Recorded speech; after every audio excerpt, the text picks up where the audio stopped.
In this video, you're going to learn how to break addiction in just one step. No, seriously, I mean it, one step. And this is 100% guaranteed. If you can do this, you can and you will break your addiction.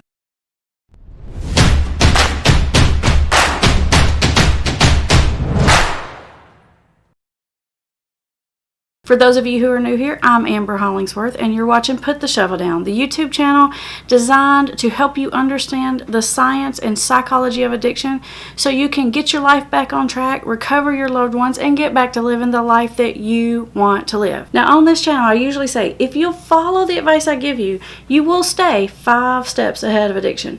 But in today's video, if you'll follow the advice that I'm about to give you right now, you will beat addiction. You will break the cycle. You will be done with it. You'll be back to being a person that you like, that you care about, that you are proud of, and that the people around you like, care about, and are proud of. Okay, so are you ready? This is big. It's one step. Maybe you should get your pen ready. I'm going to tell you now, it's not an easy step, but it is pretty simple. Ready? Here goes. Stop feeling sorry for yourself. That's it, because that is the fuel that you're using to continue your addiction. Victim thinking is always underneath the psychology of the people that I deal with in my office every day for years and years now who are using drugs and alcohol. It's time to get real honest with yourself.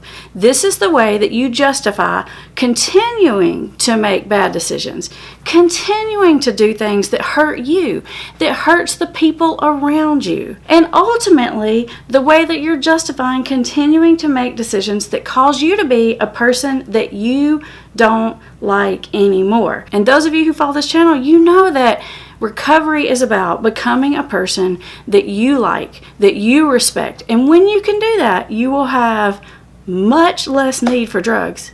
Probably no need for drugs or alcohol at all. So let's take a look at the ways that we get into this victim mentality, that we justify continuing to make bad decisions because we feel sorry for ourselves, and we make it okay to continue down a road of destruction. Hey, not just our destruction. Don't lie to yourself. This isn't just you're hurting you. This is you hurting everyone around you. This is you robbing the world of all of your talents, gifts, and abilities that you were created to give to the world. Addiction will put you in a very, very selfish mentality. That does not mean I'm saying you are a selfish person.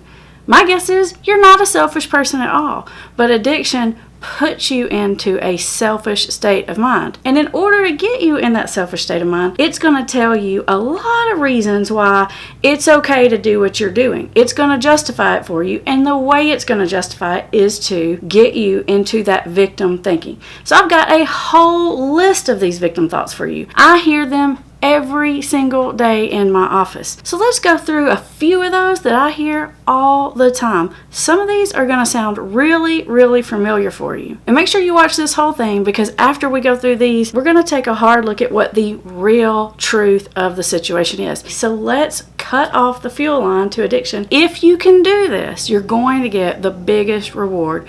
You're going to get your life back. You're going to get your family back. And best of all, you're going to get your self-respect back. Okay, here's the list. Are you ready? Maybe you come from a family where everyone's high achievers, and you're just not a high achiever like they are, and the expectations are just so high and it's just not fair. You feel sorry for yourself. Maybe you feel sorry for yourself because you're so young. Like you can't quit drugs now. You're not even 21.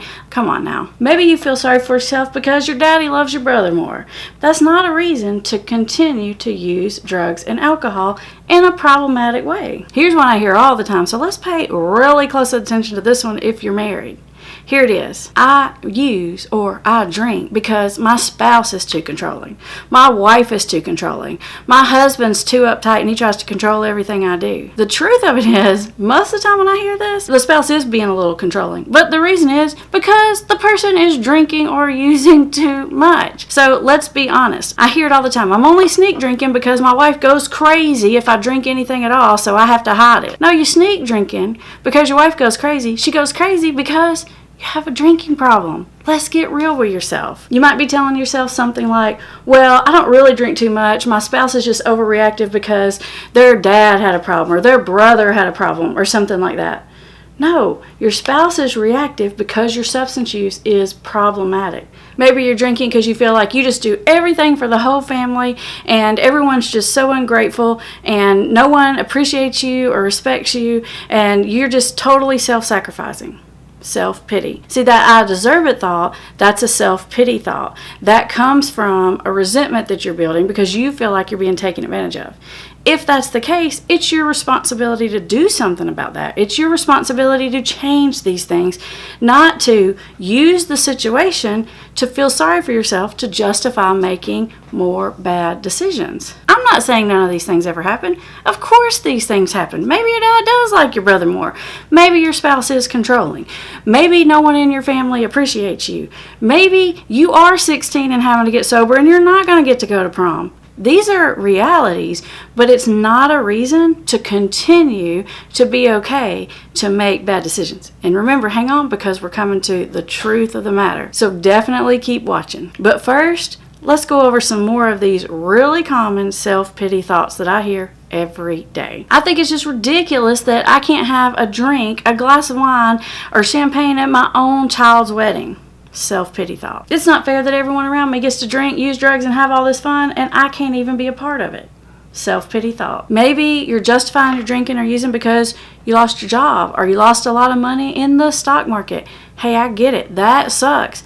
And it's okay, I guess, to feel a little sorry for yourself about some of these things, but not to the point that you use that to justify continued bad decisions. I'm telling you, when you can stop the justification and the rationalization, you can get really honest with yourself, the addiction will stop because it needs this. I'm telling you, this is the fuel line that's driving the problem. Okay, here's one that I heard in my office just yesterday. I'm using and I'm acting this way because my family treats me like a drug addict and it's just totally ridiculous and not fair. Now, let me give you a little backstory on this. This same person that's sitting in my office that's telling me this 4 months ago came into my office and told me, yeah, I'm a drug addict. I got off the chain. I was crazy, wild, threatened to kill myself, threatened to kill people, and got sent to the psych hospital.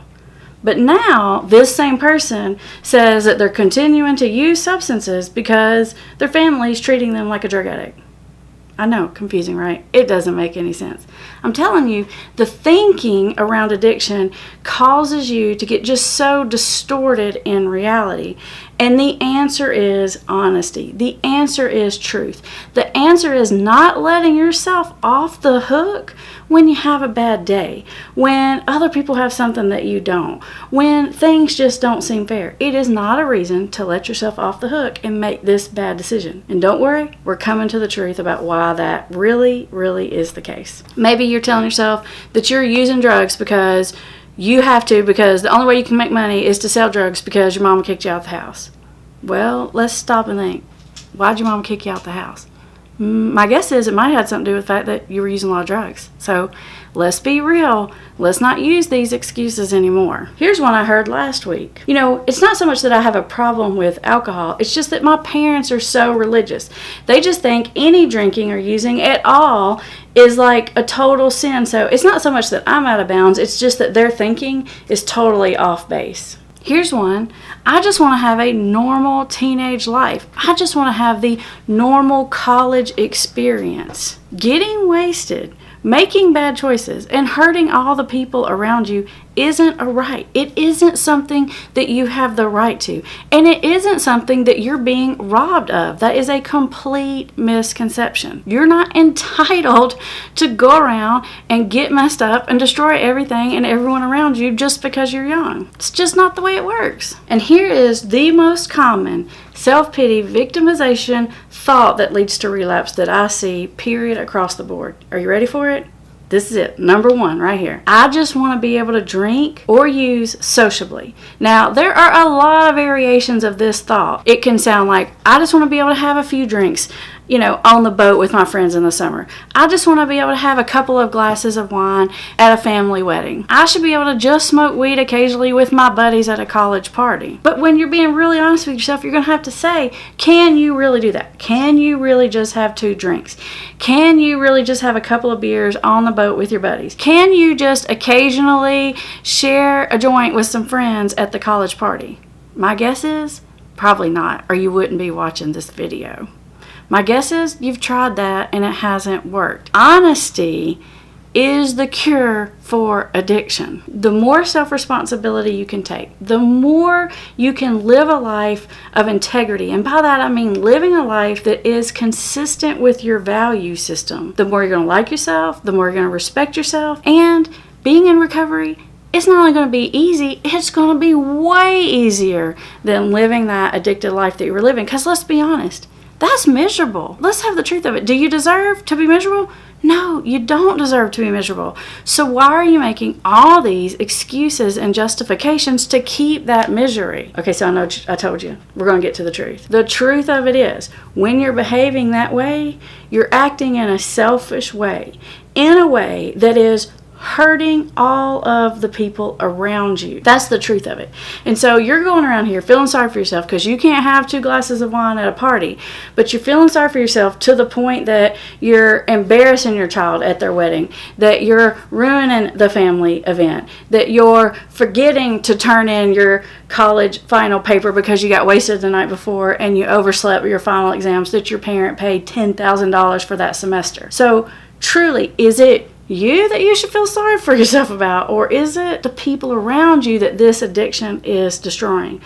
I'm not trying to say that you're a bad person. I'm not trying to say that you don't care about people. I'm trying to say that if you let this addiction control your thinking like that, then this addiction will hurt everyone around you. It takes a willingness to look at some really hard things and to confront some not true thoughts that we've been having. So if you've made it this far in the video, then you're in the mindset where you're taking a real hard, honest look into yourself, into your thinking, and into how to beat addiction. And so for that reason, you're perfectly set up to watch this video next. It's your next step in getting honest with your thoughts and your feelings and your behaviors. I'm going to put it right up here, so just click on it.